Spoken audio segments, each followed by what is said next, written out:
बच्चे मुझसे पूछते हैं, सर हम पढ़ते हैं, याद भी करते हैं, लेकिन फिर भी भूल जाते हैं। लेकिन हमें वो चीज़ हमेशा याद नहीं रहती। आखिर हम ऐसा क्या करें कि कोई भी चीज़ जो हमने पढ़ी है वो हमेशा याद रह जाए। देखिए बच्चों, ये स्वाभाविक है, ये नेचुरल है। आप जो भी चीज़ पढ़ रहे हैं, आज आप भले ही उसे पढ़ रहे हैं, तो आप कुछ समय के बाद उस चीज़ को भूल भी जाते हैं। ये सभी के साथ होता है। आप इस चीज़ को अपने साथ, केवल सिर्फ अपने साथ ऐसा ना सोचें कि ये शायद आपके अंदर कोई कमी है। ये हर किसी के साथ होता है।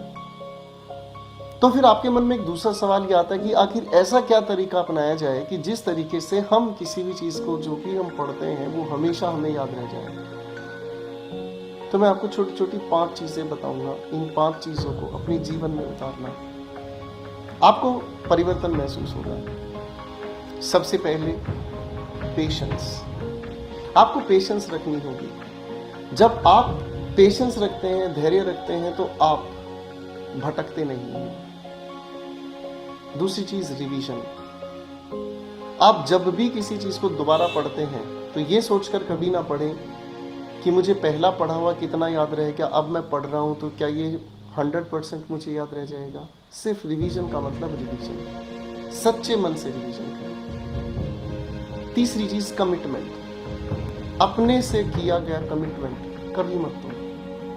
आपने अपने मन से अपने लिए कमिटमेंट अगर कर लिया कि मुझे पढ़ना है, मुझे पढ़ना है, इसमें कोई कंडीशन नहीं है, बस मुझे पढ़ना है, ये कमिटमेंट आपको जिता सकता है। इसके ठीक बाद आपको क्या करना है, रिपीटिशन।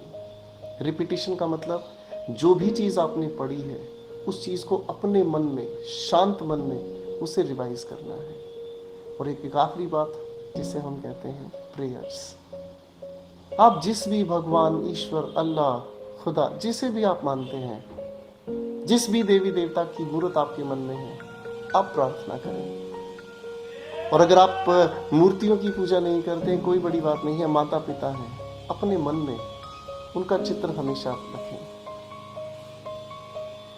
इन छोटी छोटी 5 आदतों से ही आपके दिमाग में जो नेगेटिविटी भरी हुई है वो धीरे धीरे कम होगी। और एक चीज और करिएगा, सबसे पहले जो दोस्त, जो साथी, जो रिश्तेदार, जो परिवार के लोग आपको ये कहते हैं कि तुमसे ना हो पाएगा, उन लोगों की बातों को सुनना बंद कर दीजिए। आप कहोगे सर ये कैसे हो सकता है, मेरे तो 2 कान है, मैं तो सुनूंगा। और जब मैं किसी की सुनता हूं तो मुझे दुख भी बहुत होता है, मुझे दर्द भी महसूस होता है, मुझे अपनी कैपेबिलिटीज पर भी डाउट होता है। दोस्तों, जिंदगी आपकी है, खुशी आपकी है, गम आपका है, ये चुनाव भी आप ही का होगा। मैं आपको एक बहुत अच्छा एग्जाम्पल बताता हूँ, बड़े ध्यान से सुनिएगा और इस बात को समझिएगा। अगर कोई इंसान आपकी तारीफ करता है तो आपको कैसा लगेगा?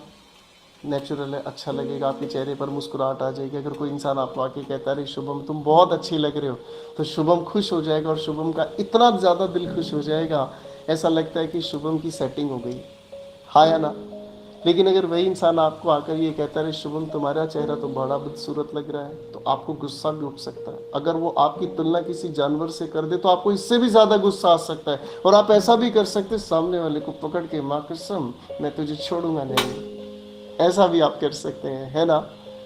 अब एक बात सोचो बच्चों, जीवन आपका है, शरीर आपका है, विचार आपके हैं, लेकिन रिमोट कंट्रोल किसको दे दिया आपने? उस इंसान के कमेंट्स को।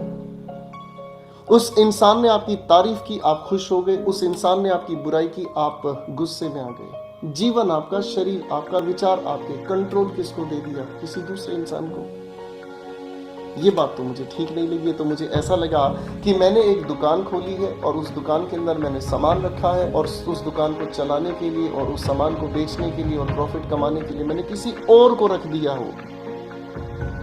अगर कोई इंसान 2 रुपए का बिजनेस भी करता है ना, तो उससे 2.25 या 2.5 रुपए निकालने की कोशिश करता है। ये तो आपका शरीर है, ये तो आपके विचार हैं। महात्मा बुद्ध भी यही कहते हैं कि जैसे आपके विचार वैसा आपका जीवन बन जाता है। तो अगर जीवन सुधारना है तो इन विचारों को दिमाग में आने मत दो। अगर कोई इंसान आपके सामने बोलता है तो बस इतना ही कह दीजिएगा, वक्त आने पे बता देंगे तुझे ऐसा किया, हम अभी से क्या बताएं, क्या हमारे दिल में है।